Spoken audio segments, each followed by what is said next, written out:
സംസ്ഥാന പോലീസിൽ വിചിത്ര നടപടി. കഴിഞ്ഞ ആഴ്ച സ്ഥലം മാറ്റിയ IPS ഉദ്യോഗസ്ഥരെ പഴയ തസ്തികയിലേക്ക് മാറ്റി നിയമിച്ചു. സ്ഥലം മാറ്റപ്പെട്ടവർ പരാതി അറിയിച്ചതിനെ തുടർന്ന് പഴയ നില തുടർന്നു എന്നാണ് സൂചന. എന്നാൽ മറ്റു തരത്തിലെ അഴിച്ചുപണിയും സർക്കാർ ആലോചിക്കുന്നു എന്ന വിവരവും പുറത്തുവരുന്നുണ്ട്. വിനോദ് കൂടുതൽ വിവരങ്ങളുമായി തിരുവനന്തപുരത്ത് നിന്ന് നമുക്കൊപ്പം ചേരുകയാണ്. Vinod, good morning.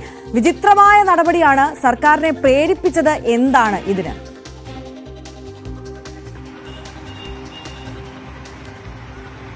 അറിയ തീർത്തും വിചിത്രമായ നടപടിയാണ്. കാരണം പോലീസ് തലപ്പത്ത് അഴിച്ചുപണികൾ നടക്കാറുണ്ട്. IPS ഉദ്യോഗസ്ഥരെ തസ്തിക മാറ്റി അവരെ ഇരിക്കുന്ന കസേര മാറ്റി നിയമിക്കാറുണ്ട്. പക്ഷേ ഇപ്പോൾ ഈ സമീപകാലത്തൊന്നും കേട്ടിട്ടില്ലാത്ത വിധമാണ് ഇപ്പോൾ നേരത്തെ നടത്തിയ അഴിച്ചുപണി മാറ്റിക്കൊണ്ട്, അതായത് തൽസ്ഥിതി അതിനു മുൻപ് എന്തായിരുന്നോ ഏറെക്കുറെ അങ്ങനെ തന്നെ അവരെയൊക്കെ നിലനിർത്തിക്കൊണ്ടുള്ള ഉത്തരവ് കഴിഞ്ഞ ദിവസം പുറത്തിറങ്ങിയത്. ഇതിൽ ഏറ്റവും പ്രധാനപ്പെട്ടത് MR അജിത്കുമാറിന്റെ തസ്തികയാണ്. അദ്ദേഹത്തെ ഈ ബറ്റാലിയന്റെ ചുമതലയിൽ നിന്ന് എക്സൈസ് കമ്മീഷണറായി മാറ്റിയിരുന്നു. ഈ ഒരാഴ്ച ആകുന്നേ ഉള്ളൂ മാറ്റിക്കൊണ്ടുള്ള ഉത്തരവ് പുറത്തു വന്നിട്ട്. പക്ഷേ ഇപ്പോൾ വീണ്ടും MR അജിത്കുമാറിനെ ബറ്റാലിയനിലേക്ക് മാറ്റിയിട്ടുണ്ട്. അതോടൊപ്പം തന്നെ മറ്റ് ഉദ്യോഗസ്ഥരെ എല്ലാം തന്നെ ഈ ബൽറാം കുമാർ ഉപാധ്യായയെ ജയിൽ വകുപ്പ് മേധാവിയായി തുടരുന്നുണ്ട്. വെങ്കടേഷിനെ തിരിച്ച് ക്രൈംബ്രാഞ്ചിലേക്ക് അയച്ചിട്ടുണ്ട്. അദ്ദേഹത്തെ ലോ ആൻഡ് ഓർഡർ ADGP സ്ഥാനത്തേക്ക് കൊണ്ടുവന്നിരുന്നു. അതായത് മനോജ് അബ്രഹാം DGP റാങ്കിലെത്തുകയും അദ്ദേഹം അവിടെ നിന്ന് ഫയർഫോഴ്സ് മേധാവിയായി പോവുകയും ചെയ്തു. പിന്നീട് ഇപ്പോൾ വിജിലൻസിന്റെ തലപ്പത്തേക്ക് അദ്ദേഹം വന്നിട്ടുണ്ട്. അദ്ദേഹം മാറിയ ഒഴിവിൽ ലോ ആൻഡ് ഓർഡർ ADGP സ്ഥാനത്തേക്ക് ആര് വരും എന്നത് പ്രധാനപ്പെട്ട ഒരു ചോദ്യമായിരുന്നു. അവിടെ യോഗേഷ് ഗുപ്തയുടെ പേര്, അദ്ദേഹം DGP ആണ്. അദ്ദേഹം അടുത്ത പോലീസ് മേധാവി ആകാനുള്ള സാധ്യതയുണ്ട്. അങ്ങനെയെങ്കിൽ വിജിലൻസ് തലപ്പത്തേക്ക് ആര് വരുമെന്നുള്ള തരത്തിലുള്ള ചർച്ചകളൊക്കെ ഉണ്ടായിരുന്നു. ഏതായിരുന്നാലും ഇപ്പോൾ വിജിലൻസ് തലപ്പത്തേക്ക് 2 ദിവസം മുൻപ് മനോജ് അബ്രഹാമിനെ നിയമിച്ചു. അദ്ദേഹമാണ് വിജിലൻസിന്റെ മേധാവിയായി ഇപ്പോൾ ഉള്ളത്.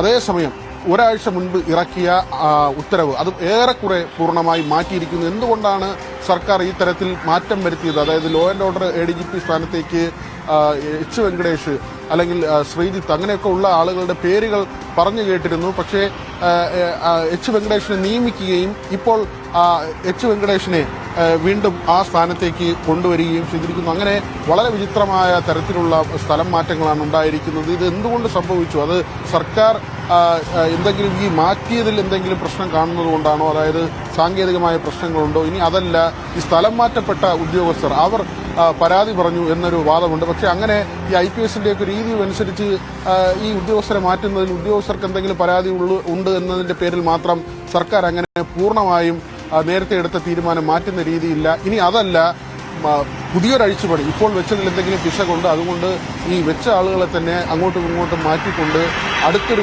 അഴിച്ചുപണി ഉണ്ടാകുമോ? അങ്ങനെ തുടങ്ങി ഒരുപാട് ചോദ്യങ്ങൾ അവശേഷിക്കുന്നുണ്ട്. പുതിയ DGP, അതായത് പുതിയ സംസ്ഥാന പോലീസ് മേധാവി വരാനുള്ള സമയമാവുകയാണ്. ഷെയ്ഖ് ദർവേഷ് സാഹിബ് ഉടൻ അദ്ദേഹത്തിന്റെ കാലാവധി പൂർത്തിയാക്കുന്നുണ്ട്. ആ സ്ഥാനത്തേക്ക് ഇനി ആര് വരും? നിതിൻ അഗർവാളിന്റെയും റവാഡ ചന്ദ്രശേഖരന്റെയും യോഗേഷ് ഗുപ്തയുടെയും ഒക്കെ പേരുകളുണ്ട്. മാത്രമല്ല അതിൽ തന്നെ സുരേഷ് രാജ് പുരോഹിത്, മനോജ് അബ്രഹാം, 6ാമത്തെ പേരുകാരനായി MR അജിത്കുമാർ, അങ്ങനെ പല പേരുകളുണ്ട്. ഇതിൽ 3 പേരുടെ പട്ടിക കേന്ദ്രം തിരിച്ചയക്കുകയും അതിൽ നിന്ന് ഒരാൾ സംസ്ഥാന പോലീസ് മേധാവിയാവുകയും ചെയ്യും. അങ്ങനെയെങ്കിൽ ഇനി ഈ സ്ഥാനങ്ങളിലേക്ക് വേറെ ആരെങ്കിലും മാറ്റി നിയമിക്കുന്നതിന് വേണ്ടിയാണോ? അതായത് താഴോട്ടുള്ള സ്ഥാനങ്ങളുണ്ട്, ADGP, ലോ ആൻഡ് ഓർഡർ ഉൾപ്പെടെ.